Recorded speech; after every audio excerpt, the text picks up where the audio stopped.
Missing is a screen life thriller movie set in the same universe as 2019 Searching, directed by debutantes Will Merrick and Nick Johnson, who edited Searching, from a story by the original's producers and director Sev Ohanian and Anish Chagnati. For those who don't know, the term screen life refers to stories that are told entirely through screens, so via phone, tablet, or PC. And anyone who listened to our coverage of The Last of Us will be happy to hear the movie is helmed by Storm Reid, who you'll remember as Ellie's best friend / love interest, Riley from that, who plays the teenage lead here, called June. June's mother, Grace, played by Nia Long, is set to go on a trip to Colombia with her boyfriend, Kevin, who's played by a Hall of Famer in That Guy from That Thing, Ken Lung, as we meet them in the movie's present day.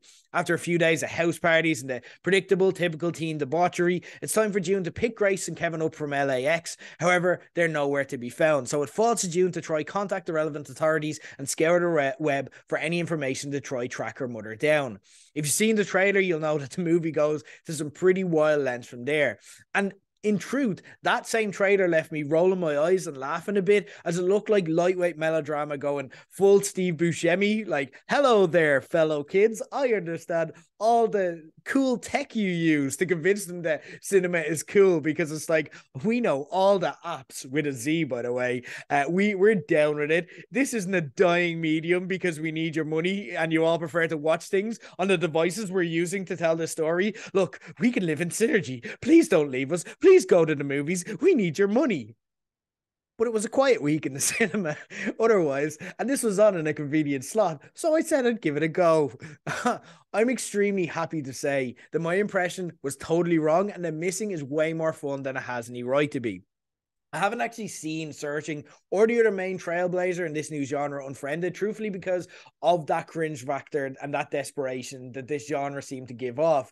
But after Missing, I'm actually going to revise that stance, because this really, really worked for me. And what worked about the storytelling isn't because you sit there amazed by how much it's working, but in how well the direction and the editing makes you forget that you're watching everything through screens, and probably just the way our brains are all programmed these days as well, because we're used to living life at this speed, at this rate. And most of us have probably been in situations like this where you're either bored or doom scrolling, or you're a ball of anxiety, frantically Googling or tab hopping for answers. For me, it's usually when I wake up feeling a little dodgy and I convince myself that I have several diseases concurrently.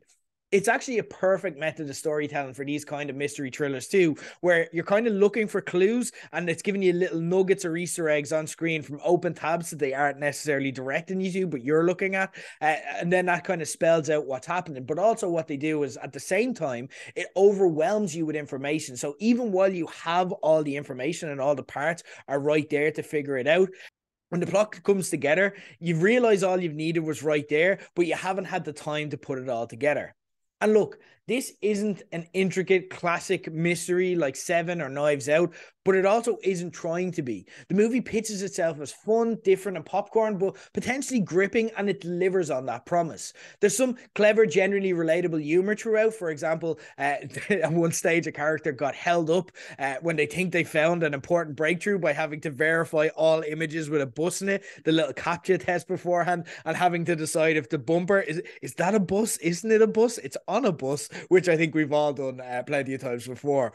Another really clever small touch is the use of different programs to show the passage of time. So there's two timelines at play at times. In one, we see a character use Windows Media Player and Bing, and the other we see them use iMessage and FaceTime. So we know that, like, again, if you're techie, you'll know that, right, that's on a Windows computer, that's on a Mac, that's back then, this is now. It doesn't quite make up for the sin of assuming that a teen ever uses a laptop recreationally anymore, or at one stage the team uses the term, do you know the term ASDF? ASDF?